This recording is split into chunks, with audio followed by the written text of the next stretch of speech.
Love a good, I caught my husband cheating story? You've come to the right corner of the internet.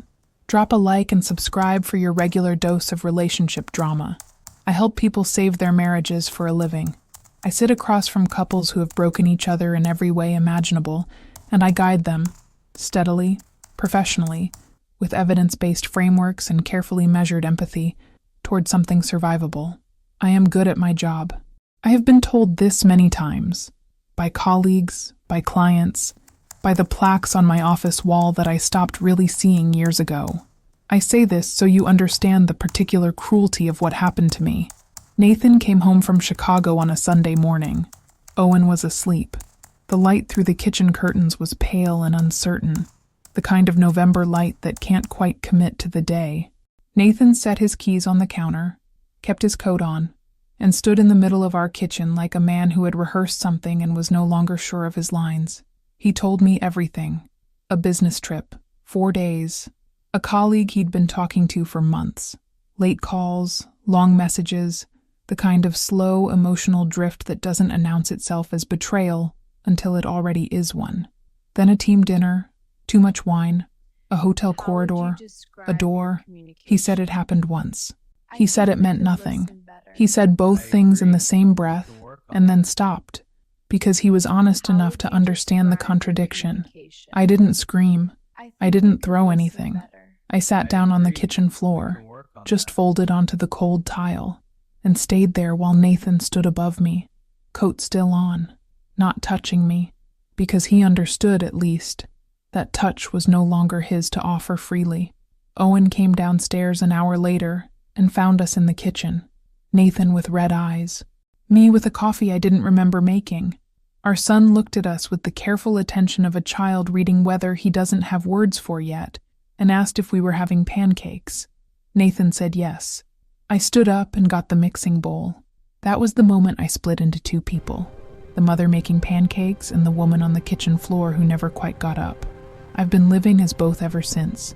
What Nathan didn't know, what I didn't tell him until much later, was that 40 minutes before he walked through that door, I had been on my laptop drafting a workshop proposal called Rebuilding Trust After Betrayal.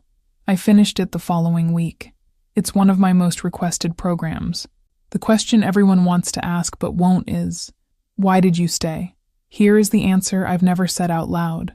Not to my therapist, not to my sister, not to anyone until now. I stayed because I couldn't leave, not because I lacked courage, because I am a marriage counselor, because I had spent 15 years telling people that commitment is a choice you make every morning, that betrayal doesn't have to be the end, that love rebuilt on honesty is stronger than love that was never tested. I could not walk out of my own marriage without walking out of my entire professional identity. That's the truth I kept folded up in the back of my mind for 4 years, small and sharp as a piece of glass. I also stayed for Owen, and because I still loved Nathan, which I hated myself for, which changed nothing. Nathan did everything correctly after Chicago, ended all contact immediately, reported it to HR himself, started individual therapy within the week, handed me his phone without being asked, and kept handing it to me for 2 years. He answered every question I asked, at every hour I asked it, no matter how many times I asked the same one. He was, by every measurable standard, doing the work. But here is what no one tells you about rebuilding after infidelity. The person being forgiven isn't the only one who changes. The person doing the forgiving changes too, and not always in ways they choose. I became someone who counts, who catalogs, who has memorized the exact number of minutes it takes Nathan to reply to a text from a female colleague, and notices, every single time, when it takes longer. I became someone who plans exit routes from her own emotions, who keeps a distance from her own joy, because joy feels like a room where the floor might give way without warning. I became someone I don't entirely recognize. 3 months ago, I started taking off my wedding ring at night, just to see how it felt, just to practice something I couldn't name yet. Nathan hasn't noticed. That detail lives in my chest like a held breath. I'm still deciding what it means. There is a version of this story where we healed completely. I've witnessed that version from across my desk, Couples who arrived shattered and left 2 years later, quieter and more honest than before. I believed in it. I built a practice on it. For 4 years, I tried to become that story. The first year was the worst. I don't use that word carelessly.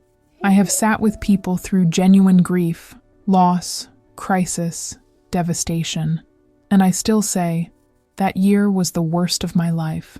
Not because Nathan was unkind. He was almost unbearably patient, the way people are patient when they understand they owe you something enormous and have no other currency. I would be fine for weeks. We would have dinner together, help Owen with homework, fall asleep watching something forgettable, and I would think, cautiously, the way you test ice, maybe we're going to be okay. And then something small would shatter everything. A late reply, a female name in a notification, the particular cologne he'd worn on that trip, which I threw away without telling him. Nathan coming home 20 minutes later than expected. The second year was better in measurable ways. The acute pain became chronic, less sharp, more constant. The difference between a cut and a bruise. I got better at managing my triggers the way you get better at managing an old injury. Not healed, adapted. But the holidays were their own specific cruelty. The affair happened in November. Every year, from the first week of November through New Year's, my body keeps an internal vigil. My sleep gets lighter. My patience gets shorter. I become, without wanting to, a woman waiting for something terrible that has already happened. Last Thanksgiving, I spent 40 minutes sitting on the edge of the bathtub, breathing the way my own therapist taught me, while Nathan's family laughed in the next room, and Owen slid a crayon drawing under the bathroom door. A house, 2 stick figures, a sun with too many points. I folded it, and put it in my pocket, and went back to the table and finished dinner. I keep every drawing Owen has ever made. They're in a box in the closet, organized by year. I've been looking at them more lately. That's the detail that scares me. 8 months ago, Nathan had a health scare at a job site. Numbness in his left arm, pressure behind his eyes, an ambulance, a night in the hospital. Not a stroke, a minor cardiac event, stress-related. He was discharged the next morning. I didn't know any of it was happening because I was home, deep in a bad day, sending him message after message that started as reasonable and became, by the 8th text, something I'm not proud of. He didn't answer because he was in an ambulance. His phone was in his coat pocket on a concrete step at the job site. When he finally called me from the hospital, I drove over immediately. I sat beside his bed and held his hand and was, in that moment, only his wife, not a wounded woman, not a scorekeeper, just the person who loved him and had almost lost him to something that had nothing to do with Chicago. But that's not the part of that day that changed everything. 3 weeks later, when Nathan was home and recovering, I went back to work, and a colleague of mine, a woman I trusted, pulled me aside after a staff meeting with an expression I recognized immediately because I have worn it myself, delivering news I didn't want to deliver. She had seen Nathan for lunch, not romantic, a professional meeting. Our practices occasionally overlapped, and she had mentioned, gently, not sure whether to say anything, that the woman from Chicago, the one whose name I had never spoken, was no longer at Nathan's firm. She had left 4 months ago, and Nathan had not told me. I drove home that evening in complete silence. I thought about the 8 messages I'd sent while he was in that ambulance. I thought about 4 years of phone checks and location sharing and answered questions in the middle of the night. I thought about all of it, and then I thought about the one thing he had chosen, quietly, not to tell me. It wasn't proof of anything. I know that. She left the firm. It could mean nothing. But after 4 years of radical transparency, his word, radical transparency, there was a thing he knew that affected me, and he had decided I didn't need to know it. I sat in the driveway for 30 minutes before going inside. Owen was at a friend's house. The kitchen was quiet. I put my wedding ring on the counter, looked at it for a long time. Then I put it in my pocket instead of back on my finger. That was the first time I left it off on purpose. I didn't confront Nathan about what I'd learned. Not immediately. I know how that sounds. I am a therapist. I understand the cost of withheld confrontation, but I needed to understand what I was feeling before I put it into words. I needed to know if what I felt was rage or grief or something else entirely. What I felt, I realized over the following days, was clarity. Not peace, not forgiveness. Clarity, the specific, cold variety that arrives when you finally stop hoping a thing isn't true. Nathan had been withdrawing for months. The casual touches that stopped. The details about his day that disappeared. The quality of his silence changing from careful to absent. I had told myself I was imagining it. I had told myself it was temporary. I had offered myself every explanation that didn't require me to admit what I was actually seeing. I was seeing a man who had decided something, who had not yet told me what. Owen noticed too. One evening in January, he sat across from me at the kitchen table and said, without looking up from his drawing, "Are you and Dad okay?" I kept my voice steady. "Why do you ask, Bud? You don't laugh at the same things anymore," he said. I looked at my 9-year-old son. I thought about every answer I could give. I said, "We're going through something hard, but we love you, and that doesn't change." He nodded slowly, deciding whether to believe me. That night I confronted Nathan. Not about the withdrawal, about the thing he hadn't told me, about her leaving the firm, about 4 years of transparency with one quiet exception that he had made, alone, without asking me whether I deserved to know. He was silent for a long moment. Then he said he hadn't told me because he didn't want to trigger me, because he'd thought, genuinely thought, it would make things worse. "You decided that for me," I said. "Rachel, after 4 years of me having no right to decide anything, you decided that for me." He didn't have an answer, which was, in its own way, an answer. I went upstairs. I did not sleep. The ring was in my pocket. I left it there. It happened on a Wednesday. Nothing special about it. No anniversary, no identifiable trigger. That's the thing about marriages under strain. The breaking point rarely arrives with context. It just arrives. We were in the living room, Owen asleep. Coffee neither of us was drinking. Nathan with the specific stillness of a man who has been preparing for a conversation he doesn't know how to start. He started it. He said he was tired. Not physically. Deeper than that. He said he had spent 4 years trying to earn back something, and he wasn't sure it could be earned back. He said he loved me, and he loved Owen, and he wasn't sure love was enough. He said he thought we should think about separating. I had been waiting for this. Some part of me had been waiting for this for months. That didn't make it land any differently. "You don't get to leave," I said. My voice was very quiet. "You don't get to do what you did, and then leave." "I'm not leaving because of what I did," he said. "I'm leaving because of what we've become. And here, this is where I surprised us both, because I didn't cry. I didn't collapse. I didn't argue." I looked at him for a long moment and I said, "I know about her leaving the firm. I know you knew and didn't tell me. I've known for 3 months. The color left his face. "I didn't say anything," I continued, "because I was waiting to see if you would, because I wanted to know, once and for all, what kind of man I had spent 4 years rebuilding my life around." The silence that followed was different from every silence we had shared before. This one had a shape. This one had weight. "Rachel," he said. "Don't," I said. "Don't explain it. I've heard all the explanations." I stood up. I walked to the kitchen. I took the ring from my pocket, where it had been for 3 months, and I set it on the table between us. "I'm not asking you to stay," I said. "I'm telling you that I'm done waiting for you to decide." I went upstairs. My hands were steady. That surprised me most of all. The morning after that conversation, I woke up before Owen, before Nathan, before the gray Seattle light had fully committed to the day. I made coffee. I sat at the kitchen table alone, and I did something I hadn't done in 4 years. I sat in the silence without trying to manage it, without measuring it, without listening for what it meant about Nathan or about us. I just sat in it, and it was quiet, and I was okay. That was new. I called my colleague Patricia, 30 years of practice, the therapist I aspired to be, and I told her everything.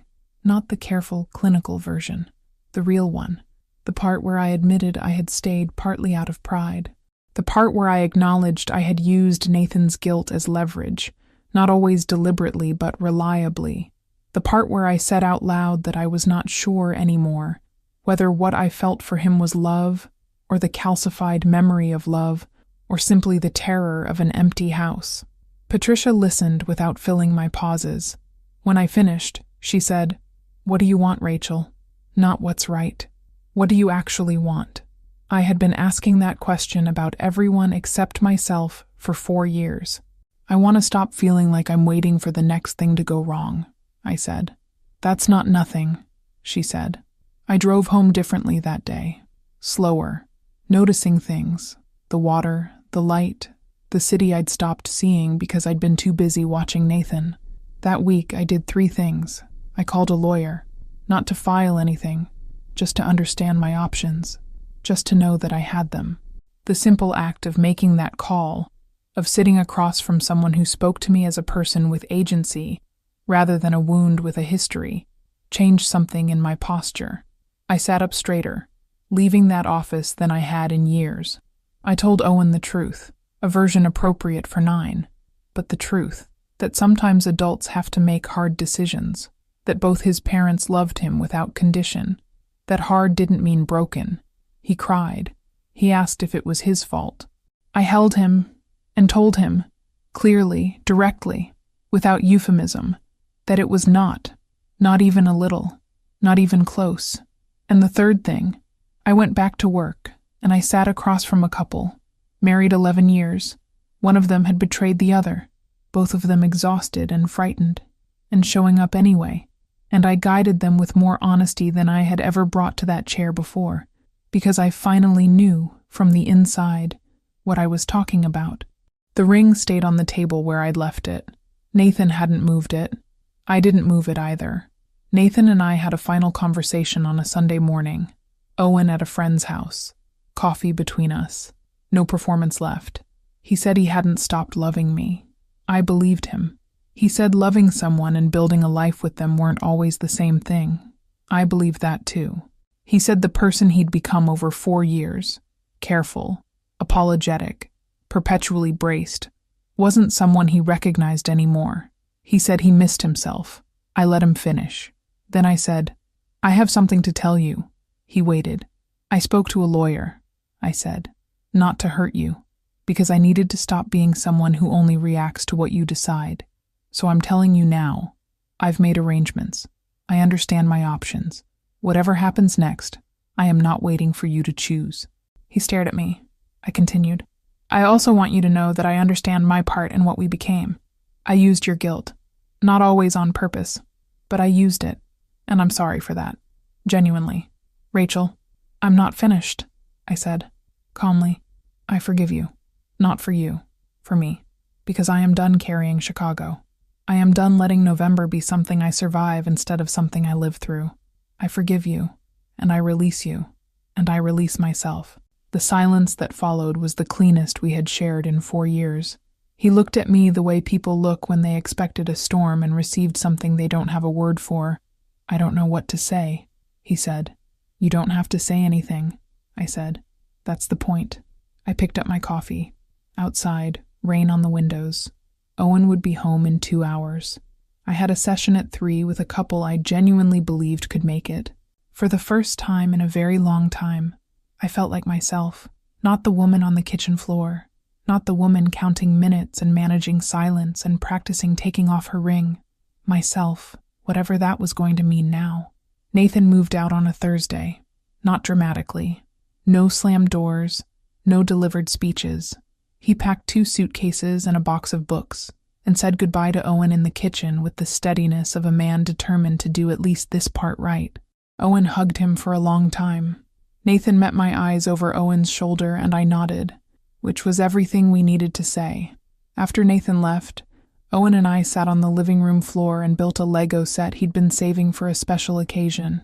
He'd decided this was the occasion. I didn't argue. We built for 2 hours.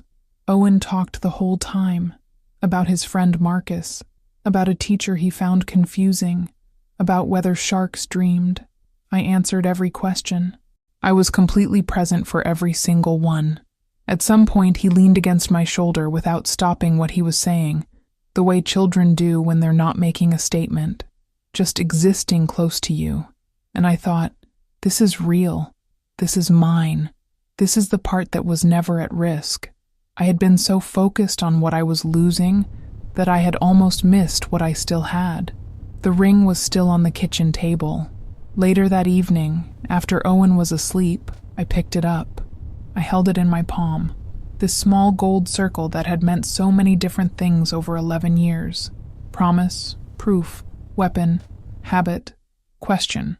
I walked to my jewelry box and placed it inside, gently, without ceremony, not in anger, not in grief, with the particular tenderness you have for something that was real, that mattered, that is now finished.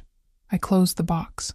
I slept better that night than I had in 4 years, not because the pain was gone, because I had stopped fighting it. There is a difference.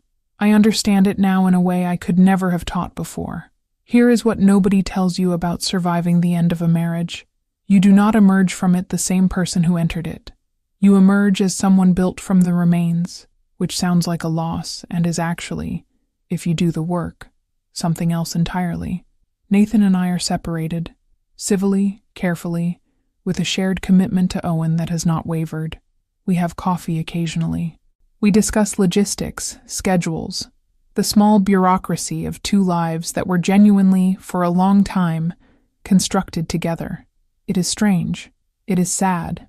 It is also, and I could not have predicted this, occasionally almost peaceful. Owen is adjusting. Children are more resilient than we deserve, and he is proof of that. He still draws houses with sons that have too many points. In the most recent ones, there are 2 houses. Both have smoke curling from the chimneys. The family is still whole, just differently arranged. I am still a marriage counselor. I sit across from people in crisis, and I help them think clearly about what they want and what they're able to give. I do not believe I am a hypocrite for this. I believe I am someone who finally understands, from the inside, the full weight of what I ask of my clients. I ask them to be honest when honesty is the most terrifying option. I ask them to release what cannot be saved without releasing what can. I ask them to choose themselves, not selfishly, but as a prerequisite for choosing anyone else. I can ask that now because I finally did it. The woman who folded onto a cold kitchen floor 4 years ago, she did the best she could with what she had. She stayed when staying felt like survival. She fought when fighting felt like love. She made mistakes, and she carried guilt that wasn't all hers to carry. And she spent 4 years watching a man she loved for signs that he was still worth loving. I don't want to be her anymore. Nathan wanted to leave. And in the end, after 4 years, after everything, I let him go. Not because I had no choice, because I finally understood that holding on and healing were not the same direction. He cheated, I stayed, and then I chose myself. That last part isn't in the title, but it's the only part of this story that actually belongs to me. Some mornings the grief is still there. Some mornings it's lighter. I drive to work along the water on gray Seattle mornings, and I look at the skyline and I think about the woman I am still becoming. Not the one I was before Chicago, not the one I was in the years after it, but whoever comes next. She's quieter than I expected, more certain, less afraid of empty rooms. I think I'm going to like her. Thanks for being here for this whole roller coaster. Your likes and subscriptions fuel the tea we're serving. Hit those buttons, and we'll see you in the next spicy episode.